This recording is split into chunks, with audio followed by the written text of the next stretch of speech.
I was just laying down on my bed, not wanting to get up, and trying to avoid thinking of last night's incident. But it was not working.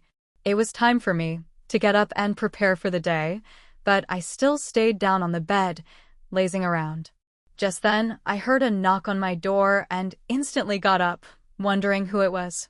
My mom was in the hospital, and I had no friends any longer, so who was knocking rashly at the moment? I wondered, moving out of my room towards my front door. Probably it was the landlady, or one of the neighbors, I thought, but when I opened the door, I got the shock of my life.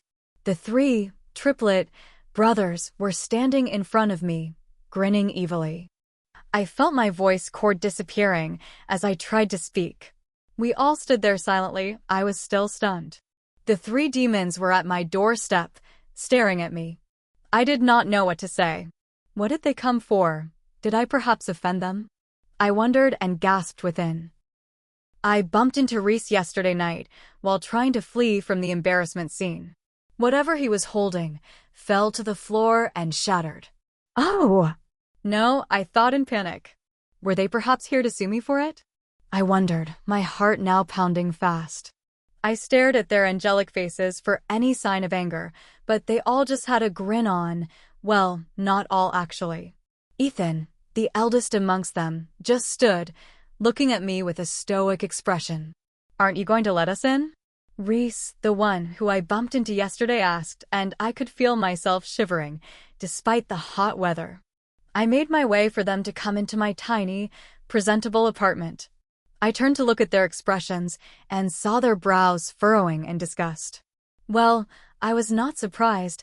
Their father was pretty rich, and they were all living in extravagant mansions. Coming into a tiny apartment like this would look like a dump to them. Please have a sit, I told them, gesturing to the little couch, which looked like it would not contain their huge physique. They had no choice but to manage that if they wanted to sit, for that was the only sit available in this my tiny living room. How do you expect that tiny thing to contain three huge guys? Caden, the playboy amongst them, I guess, asked with pride evident in his voice. This is the only sit available, I answered gently, and he snorted before arrogantly sitting on the couch. Reese followed suit, but Ethan remained standing, and I wondered why. I battled within, wondering if I should ask him or just mind my business. But thankfully, Caden asked Ethan what I wanted to know. Why are you standing, Ethan? You said it yourself. That couch cannot contain the three of us, Ethan replied, reminding Caden of his question few seconds ago. Well, it's our host's fault for not hosting us, Reese commented sarcastically, and I gulped. I don't feel comfortable around them and just wanted them to leave as soon as possible. Before their whole lady fans found out they are here and come to rip me into pieces. I thought with panic, wondering how I could ask them to leave politely. Why were they even here? I wondered, my eyes drifting to the floor. Eyes up, lady, Ethan said, and I raised my head up slowly to look at them. I am pretty sure you know why we are here, Reese began, his playful grin gone and now replaced with a serious expression. I found myself unable to speak, playing with my fingers timidly, while wondering if I should lie or not. Did last night's incident make you mute? Caden asked mockingly, and I felt a painful pang in my heart. He just reminded me of the incident I was trying all night to forget. The memories which kept me awake till morning. I stuttered, not able to form a word, more so, a sentence. I saw the three triplets throw me a confused look, probably wondering what I was trying to say. Funny thing was, I had no idea what I wanted to say either. Let's just get straight to the point, Ethan told them coldly, before turning to me with a blank expression. Despite no emotions evident on his face, I was still feeling shivery and scared. I had this bad premonition I was getting into trouble, but how? Was the question. You bumped into my brother yesterday and broke the icon with him, he said, and I found myself nodding, but suddenly stopped. Icon? I asked in shock, and he nodded. Wasn't it a glass cup? I wondered, then remembered, when whatever Reese was holding then shattered into pieces. I saw no liquid. Oh!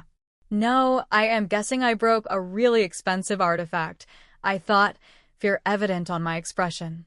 I was holding one of my father's greatest treasure, the Catherine, the great icon Reese told me. And then, when you bumped into me, it fell to the ground and shattered into pieces. My father is off on a business trip, so now I am safe. But what do you expect me to tell him when he returns and one of his collections are missing? Reese asked. I was numb at the moment, speechless also. What could I say? We need to replace that icon before his arrival, Caden commented, and the three brothers all nodded, before turning to look at me. I will pay, I found myself saying, and Caden grinned dangerously. How much is it? I asked to know how much I should start saving down from now. $100 million, Reese replied me with a smirk. I felt the strength in my legs leaving me, and I collapsed to the floor. Did I just hear right? I wondered. $100 million. Where was I supposed to get such huge amount of money? I wondered. I have never even seen such money with my two eyes before. Even if I worked for 20 years, all my salaries together, during that period of time, can never be up to such amount, so me thinking of buying the icon back was out of options. I tried to get up, despite feeling so weak. I was aware of their eyes on me. But I did not care and just moved forward towards Ethan and fell to my knees in front of him. He seemed like the reasonable one amongst them, or should I say more mature one amongst them. Please, I pleased, cupping my two palms in front of him with a teary expression. Mercy, please, I cannot afford to replace the icon, I told Ethan, who just stood there, staring at me, with the blank expression of his. I doubt he was even moved by my pleas. I heard Caden and Reese bust into laughter, making fun of my situation. Why does bad luck seem to follow me everywhere? I wondered. Pleading cannot save you, Reese said, still laughing.